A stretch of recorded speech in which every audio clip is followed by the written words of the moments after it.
Македонија е на добар пат, скрининг процесот покажува одлични резултати. Амбициозниот план на владата за влез во Унијата до 2023 е само поголем мотив земјата заеднички со сите политички субјекти да се залага за исполнување на реформите. Ова денеска во собранието на Македонија на петата пленарна сесија на Националната конвенција за Европската Унија го кажа евроамбасадорот Дейвид Гир. Пристапот кон Европската Унија треба да биде национален проект. Председател само што го спомна зборот консенсус. А преку национален проект јас го подразбирам следното.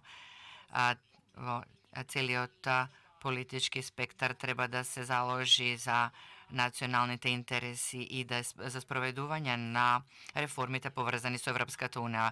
Во националната дебата во парламентот и на други места ова не значи дека опозицијата треба да престане да работи, се разбира дека не. Улогата која што тие играат во предизвикувајќи ги и преиспитување на прашањата на политиките е од витално значење, но мора да постои сигурност дека земјата ќе продолжи на својот пат кон пристапување кон ЕУ.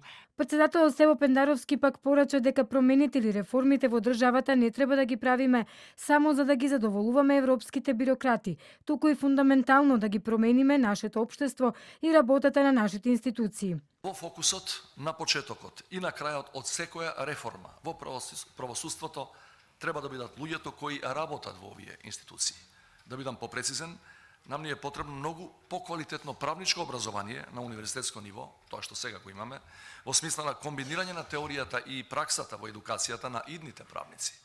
Потоа, потребна е доследна примена на критериумите при регрутација на слушателите во Академијата за судии и јавни обвинители, бидејќи оттаму се регрутираат идните судии и обвинители. Исто така, исклучително е важен начинот на кој се оценува работата на судиите и обвинителите и се одлучува за нивната евентуална одговорност. Заменик шефот на мисијата во амбасадата на САД Ерик Мајер истакна дека Македонија ја има поддршката од САД за членство во Европската Унија, но ги повика и граѓанските организации активно да бидат вклучени во процесот на преговорите. Националната конвенција за ЕУ веќе воспостави платформа во која што се препознава важноста на граѓанското општество, гласот на граѓаните како двигатели на промените во оваа држава. Затоа ве поттикнувам граѓанските организации кои што се вредни партнери да продолжат активно да бидат вклучени во процесот на преговори. Председателот на Националниот совет за евроинтеграција пак Александар Николовски изрази жалење дека Македонија во 2008-та прв пат добила препорака за да почне преговори. Но еве и во 2022-та земјата за жал како што вели се уште не ги почнува преговорите и според него Националниот совет е надвор од својата полна функција.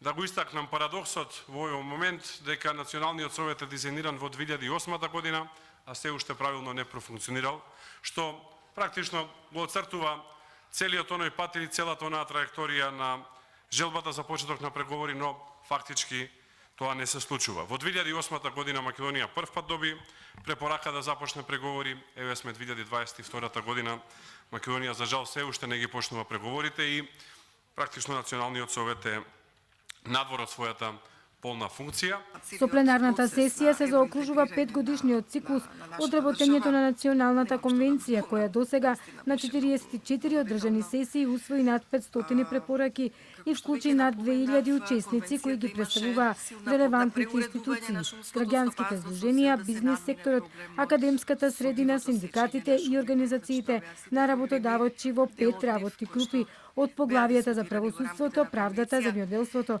социјална политика и животна средина. Околу 500 препораки кои што беа упатени до институции.